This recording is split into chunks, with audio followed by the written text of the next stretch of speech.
YOLO composing gloves here, and this is a map of sound. But right now, it's empty. Sound can be broken into two general categories: music and art, and science. There are three components that make up all of sound. The first is a sum of frequencies. This is more than just a sound being high or low. It's why a clarinet sounds like a clarinet and a tuba sounds like a tuba, even when they play the same note. They have different timbres, a different sum of frequencies. The second is amplitude, because science is specific about loudness. And the third is phase, which is the point when a particular frequency starts, or the point when a particular wave starts. So it's actually a sum of frequencies. This is great and all, but have you ever heard someone describe sound like this? I didn't think so. So we have the 8 aspects of sound. Basically adjectives that also describe every sound ever. We've got tonal sound, sound that has a tone or a pitch. Think of flutes, or even just hitting a metal pole. The ringing afterwards is a tonal sound. And we also have atonal sound, sounds that don't have a pitch, such as noise, or even just like a car door opening, things that you can't really say what note that is. We also have soft sounds, loud sounds, short sounds, long sounds, sounds with high flux, which is there's a lot of change happening during the sound, and sounds with low flux, not very much change is happening during the sound. Something like a flute or that metal pole ringing is pretty static, so there's not very much flux, whereas a lot of bass sound design has a very high amount of flux in the sound. Each one of these has no real exact definition, and this is exactly why it can describe all sound. Each one has entire sets of adjectives just to describe these adjectives. These are just a base set to work with. Finally, there are 5 components of music. I've heard some people list 2 or 3, but never all 5. Quick, pause the video and think of what they could be. Comment them below, and if you get it right, you should listen to every fugue Bach ever wrote. Time's up. They are in no particular order. Number 1, structure. How a song is put together. Some songs have what seems like no structure, while others are so structured that they literally use math to create their song. Number 2, theme. This is where melody is, but melody alone is not enough. This is anything that pulls your attention to it as an idea of the piece. Number 3 is sounds. How else are you gonna make sound without sounds? The sounds you pick determine things like location, are you on a beach or in a forest, and they also help determine emotion, are you happy or sad? Rhythm. Sound takes place over time, and rhythm is the word for this. A small change in the rate or just in the way you treat time greatly changes the rhythm and the feel of the sound. And finally, number 5 is harmony. The notes you pick and how they are used. Think of chords. Every song, track, piece, beat, composition, whatever you call your thing, can be completely described with these 5 components.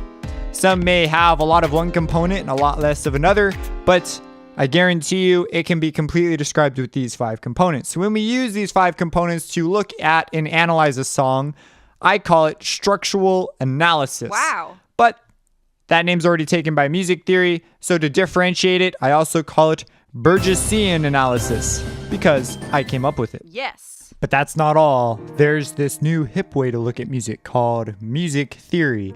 All the kids are into it. The revolutionary new process takes notes, rhythms, and sounds and turns them into math.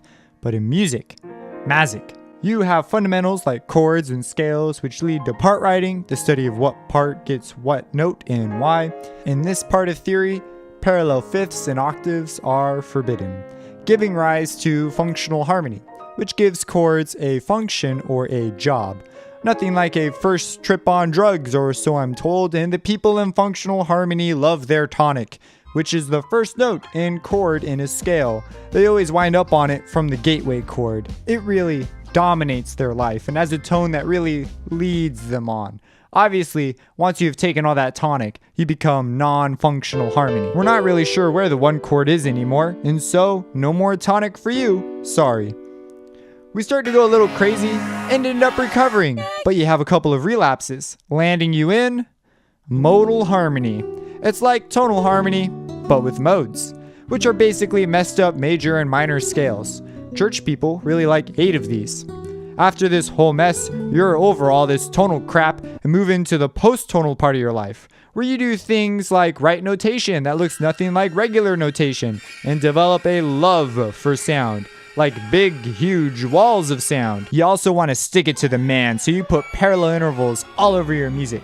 Take that, tonal harmony, and all your rules. You're also getting pretty old, and you begin to wonder, what the crap is with only 12 notes? You start using the notes between notes, and while you're into this noteception, you find your friend, the fretless bass player. Suddenly you realize he wasn't playing out of tune his whole life. No, instead he was playing mega advanced microtonal music. At this point, you have a life crisis and wind up a minimalist, playing the same chord over and over and over and over and over and over and over and over and over. And then bam, the same chord, but in a new inversion. And then maybe a new chord, like maybe 5 minutes later. By this time, you have gone insane, and you turn into a serial killer. Theorist. Serial theorist. Buy one box of 12 tone and get the next one at twice the price. And we all know the joy of musical analysis. There's also the field of counterpoint, which is all about melody, multiple meters, multiple melodies at the same time. There's even different species. Well, now you know why music theory people have issues. It's quite a vicious life cycle. Performers don't need to get this far into music theory, so they don't get as crazy. Well, they get a different kind of crazy. But they study the art of making sound their whole life, so they get a spot on the map. Many of them are excellent composers and theorists and musicologists and all other sorts of things. If you want to get a degree in music performance, you have to pass a jury, where you play by yourself for a bunch of other crazy good musicians. And it's not stressful at all. I guess we could put DJs on here just to be PC. A lot of musicians want to play what they have heard others play. This is called plagiarism. Oral dictation. It's called oral dictation. Basically, you can write down whatever you hear in the language of music. And you can look at music and know how it's going to sound. It's basically like how you can look at food and know if you'd like it or if you might like it and how it's probably going to taste. Solfege is the system we use for writing things down and learning this process. It's a system for the naming of intervals between notes. It's kind of like the alphabet, but for notes. But we already have letters for the notes, so it's kind of confusing. It's one of those things that when you learn it, it makes sense. But until then, just don't think about it too much. The people who are best at this are usually composers, the masters of theory and oral dictation. It makes them superior in creating a huge variety of moods. They write their music on what's called a score, where they keep track of all those counterpoints. Many of them also double as sound engineers, as knowledge of theory alone is not enough to make a polished track. There's another branch, a secret Illuminati of music called musicology, which is the branch of music history. These people study how sound has been used in art through the ages, such as the Baroque, Classical, and Romantic eras. It sounds safe, it sounds normal at first, but that's what they want you to think. Naturally, this actually smells like a secret organization, especially because this degree often comes with hefty sides of culture, philosophy, psychology, and neuroscience. Sound for picture is a huge field today, and is much more than just music. It's the area of sound effects. The whooshes, bashes, and even the wind are all replaced after the footage is shot. Any sound a human makes that isn't vocal is considered Foley. Because some guy named Foley thought of this thing, and now we all just call it Foley. Things like the click of a pen, clothing rustling, and even footsteps, every single footstep, #personal experience, are all put in after the shooting, or after the filming, that is. Because, shootings would be a bad thing. They have whole studios just for Foley, with tons of pits called Foley pits, and tons of actors called Foley walkers, kind of like a zombie thing. Oh, in the Foley pits have the surface they are trying to replicate, like some grass or dirt.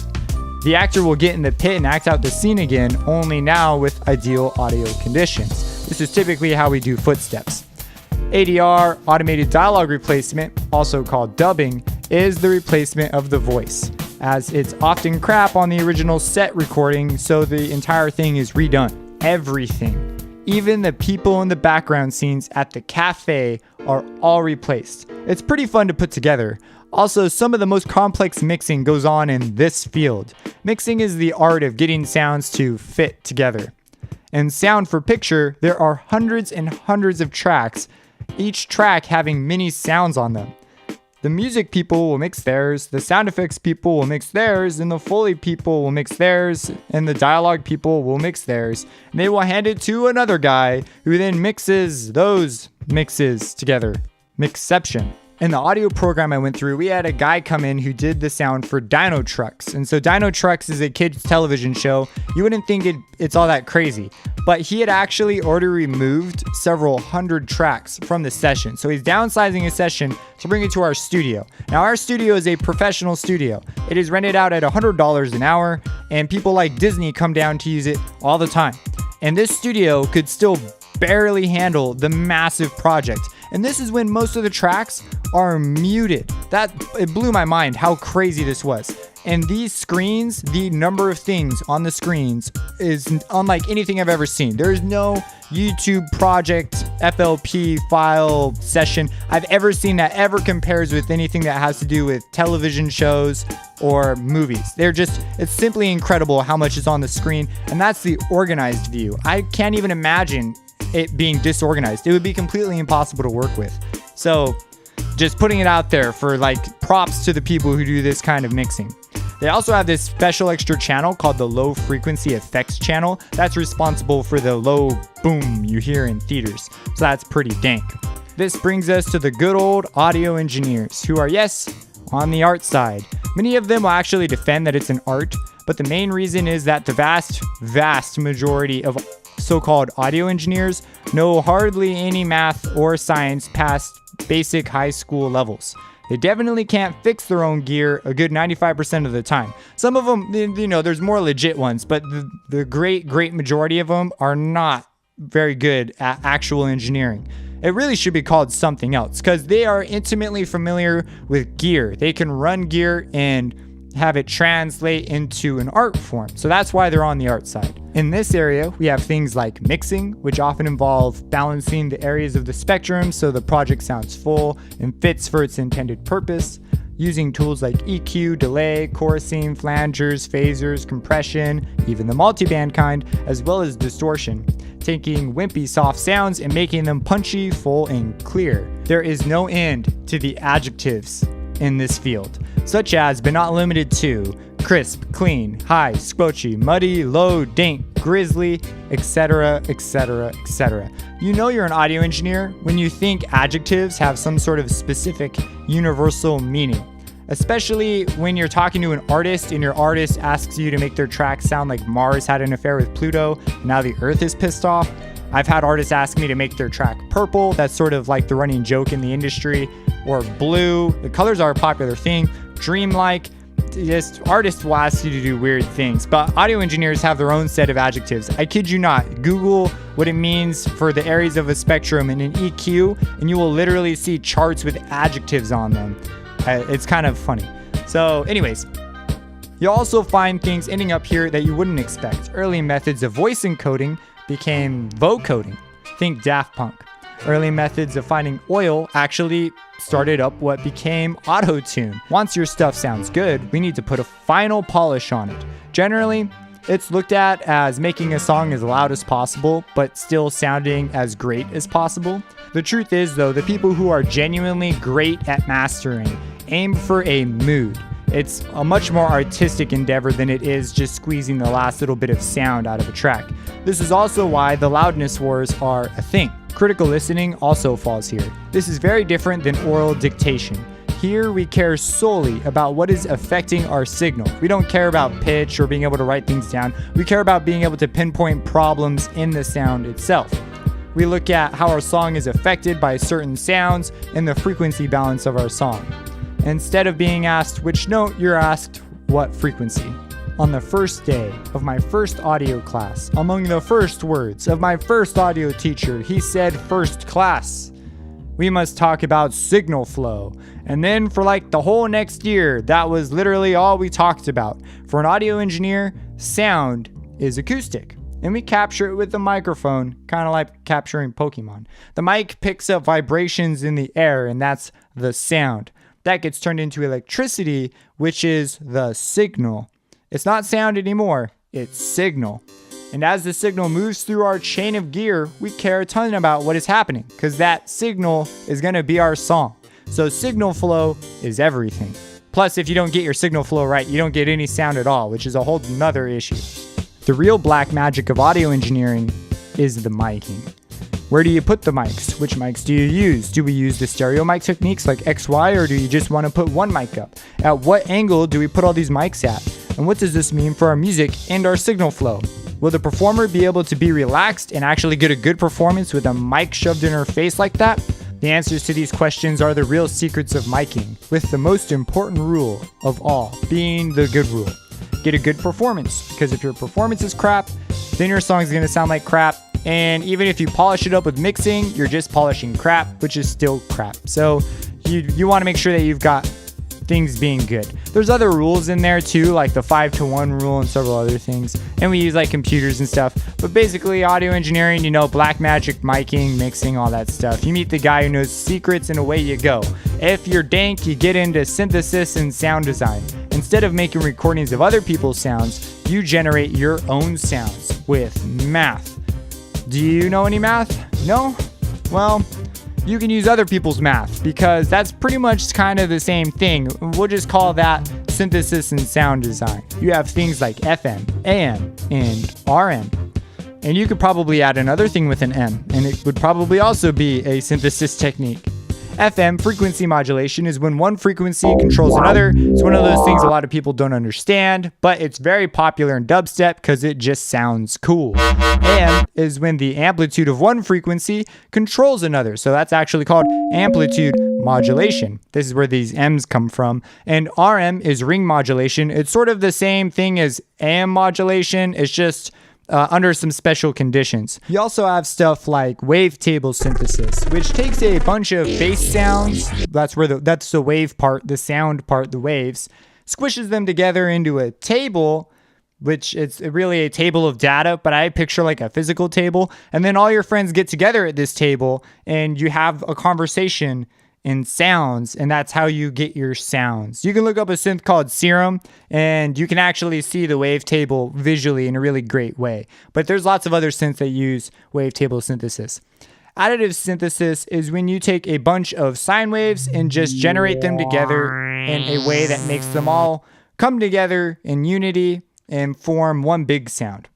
Granular synthesis takes the data that represents sound over time and peels it apart to make whole new sounds. Subtractive synthesis takes big sounds and filters and removes things to make new sounds. It's also usually combined with elements of additive synthesis, so there's like this adding and taking away via filters and sound sources. Some synths start with a recording, also known as a sample, which is basically just a tiny recording. But the synthesizers will feature unusual ways to break the sound down and reuse it. It very rarely sounds like the actual original sample. Most synthesizers use several of these things all at once, and even include things changing over time to make more dynamic sounds. I also want to mention 3D audio here, as it's been getting a lot of steam with the demand of virtual reality going way up. You'll see things like HRTF, which stands for Head-Related Transfer Function. And it's something that describes how sound literally bends around your head. Pretty important for creating a realistic experience. We also have a little area for those folks who claim to play drums. They claim to play piano. They claim to play guitar. They claim they can sing. But if you ask them to sing, you'd realize they're about as good as a third grader. You people can stay right over here in this part of the map and come out when you're ready to take things seriously, or just stop lying. Now, onto the science. Most people will think right off the bat of acoustics. Acoustics is the study of how sound pressure waves act in a room. You will see all sorts of rooms presented and be asked, where in the room do certain frequencies disappear and which ones are they? Also known as nodes, which are caused by things called standing waves. And no, they're not waves that can stand up. You'll make instruments and even design buildings that are meant to sound a certain way. You'll also learn that the unit we use to measure loudness, the dB or decibel, also has like a million different versions, not strictly for acoustics, they're for other things, but there's so many of them. A very related area is psychoacoustics. This deals with how your brain interprets the sound once it goes through your ear, which I decided to include here as well. So in this area, you've got your ear doctors, along with advances in hearing aids and other sound health related topics. The way sound interacts with the brain is pretty insane. You have an area to detect pitch, but a different area for frequency, and yet another area to determine if what you heard was funny or sad, and another area for rhythm. Let alone the differences in your ability to process language and know that it's not music. There's actually separate areas for processing language over music. It's a dense subject and lots of weird and cool studies have been done on it. I list here 2 books that I think are must-reads even if you're not into neuroscience. If this interests you at all, you should totally check it out. They're written for the common person to be able to understand. The first one is by Oliver Sacks. They're both neuroscientists. Oliver Sacks' Musicophilia. Check that one out. And also Daniel J. Levitian, Your Brain on Music. This one, a lot of people have already read or know about. So if you've read it, go ahead, post in the comments what you thought of it. In the area of psychoacoustics, you'll also learn about a number of interesting phenomena, like why when a car drives by, the pitch goes down. This is known as the Doppler effect. Or how a sound can be made to sound wider by putting a very small delay on it, called a Haas effect. There are many other effects like this. You also run across Fletcher and Munson, who famously showed that humans do not hear all the frequencies the same, let alone do even 2 humans hear the same frequencies the same. We're all different. Moving on up, we branch out into the much more mathematical side of sound. DSP, or digital signal processing, is the math of filters, signal synthesis, and much more. Anything that is digital uses DSP to some extent, including your phones, the internet, literally anything that's pretty much electronic is going to have DSP. If it has picture processing, audio processing capabilities, it's got DSP in it. Fourier transforms is the math of breaking a signal into a sum of infinite waves of various pitch, phase, and frequencies, which is at the heart of many signal processing units. They break stuff down, process the pieces, and then put it back together. This allows for things like signal restoration, such as noise removal.